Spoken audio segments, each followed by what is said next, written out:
This Yep. is a little bit of an update from a story we did last week.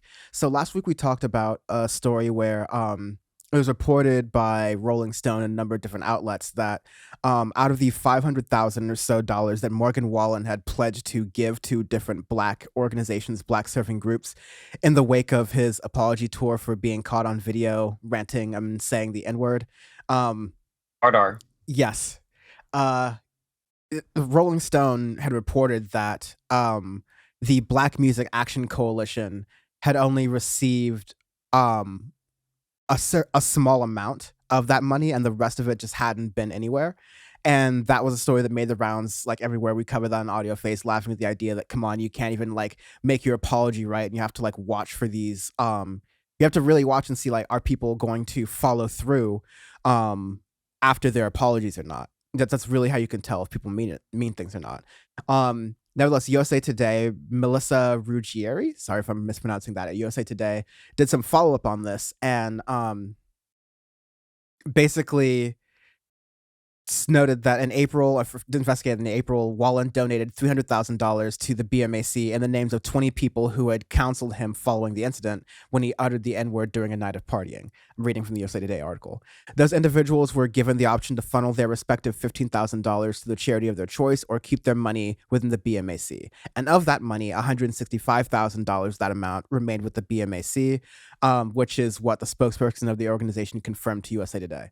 The remaining $135,000 out of that $300,000 was distributed to several smaller charities of the individual's choice. So that kind of follows through with how that distribution was going on. Do you follow so far? So then we go into and just saying like there are some other different organizations that their donations went to: Young People's Chorus of New York City, Teen Dream Center, a Nashville ministry for inner city youth, the Beatrice Welter's Breast Health Outreach and Navigation Program. Additionally, in May, Wallen's record label, Big Loud Records, donated $100,000 to Rock Against Racism on behalf of the singer. And this was confirmed by the founder of the nonprofit. And so they're trying to align musicians in the music industry to combat against systemic racism. And the remaining $100,000 has been earmarked to be dispersed to Black-led organizations in Tennessee by the end of the year. And that's according to Wallen's management. So all in all, there was $300,000 that was spent originally, but it was made in like by Wallen, but a bunch of individual donors could choose wherever they wanted to go to it. A little more than half sent it to the BMAC. A little less than half chose to send it to a bunch of other different organizations musically. Some of them seem specifically like black related. Some of them seem like they're a little bit more broad. Okay, sure, but those are like people's individual decisions. That's sort of where they're shifting the direction towards.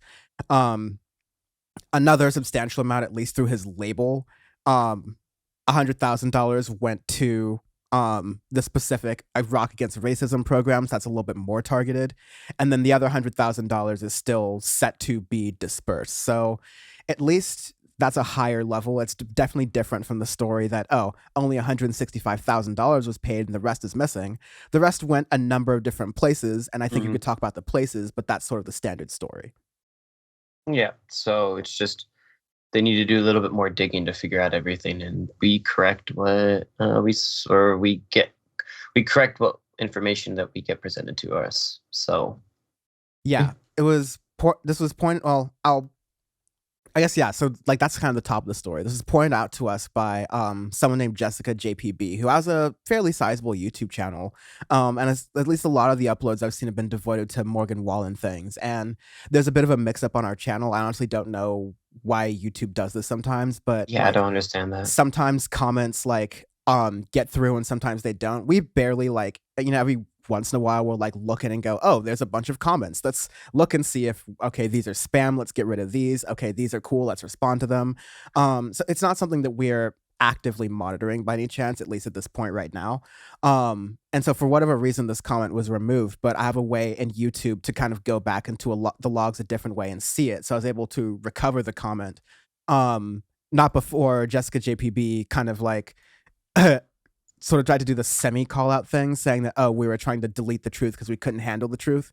Very much not true. We responded to that comment saying, listen, we didn't like, we're just learning about the article. Thank you for presenting it to us. We'll talk about it in the next episode as we are doing here. But however, the original comment said that we should do real research and not take our info from biased Rolling Stone or wherever you found it. First of all, I mean, It to was think, like several outlets too. It wasn't just yeah, Rolling Stone. it was Rolling Stone's original report. Several other outlets did it. You can definitely comment that Rolling Stone, there could have been like deeper reporting done Oh, into for this, sure. but like Rolling Stone published that story. I don't think they're and the top level thing of $165,000 went to the BMAF. That's still true. There's just like more to the story that Rolling Stone, you could argue, didn't completely Hmm. cover. I wouldn't say that's less of bias. I think it's an Occam's razor situation, which Dave Rubin's definition is not this. It's actually the definition is, it's usually like don't assume it was like malintent in these sort of situations. It was more just like, hey, they could have done more research. It's clear here. USA Today picked up there. God bless. But um, she's kind of saying he didn't fall mad short. 400K has been sent out. The 500K as promised. Here are some real journalists who actually care about the truth and aren't just running around with a negative narrative and attempting to beat him further into the ground. This is kind of a thing here. And to be fair, Jessica JPB, she apologizes for the comment, saying, kind of being slightly rude in the second comment, because she thought that she was being deleted and censored for her stance, because we live in a society where people think that if your YouTube comment doesn't show up immediately, big government's taking you down. Whatever. Okay, but like the big thing here is that, and this is maybe more towards Jessica, like you have a bias as well. Let's be clear about that. Your bias is in favor of Morgan Wallen, and that's totally fine. But maybe the bias we have on this podcast is one of like anti-racism, and one of the fact that the Morgan Wallen attempted to, and with like a lot of the music industry behind him, look, there was a lot of criticism. The Country Music Association, a number of different entities, basically discredited him for the year as in responding of this comments. Mm. But that being said, he went on Good Morning America and put on a nice little suit and sort of started to massage his image about it and did these donations, and now we're supposed to say, okay, stop digging him further into the ground or beating him further into the ground.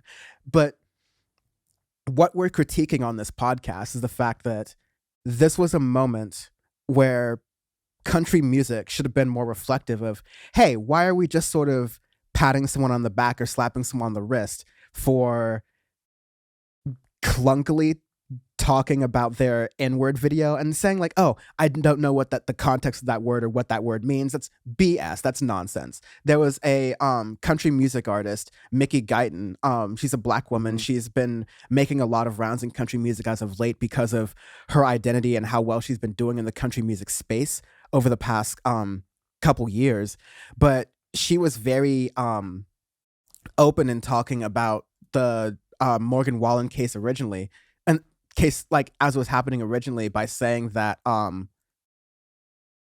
I'm trying to get the comments up here, but she was saying that this kind of stuff happens in country music all the time.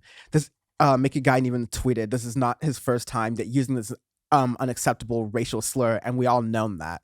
So what exactly are y'all going to do about it? Is the fact that racism persists in country music very often, and Mickey Guyton has felt it. Very recently, she had to post a bunch of hateful comments saying, targeting her son, who she posted after she talked about like her, she just posted a new song. She's doing all of this. She's being a normal kind of musician, sharing aspects of her life, and she's getting a bunch of messages saying, go back to the projects. That's the ugliest child I've ever seen, from supposed country music fans.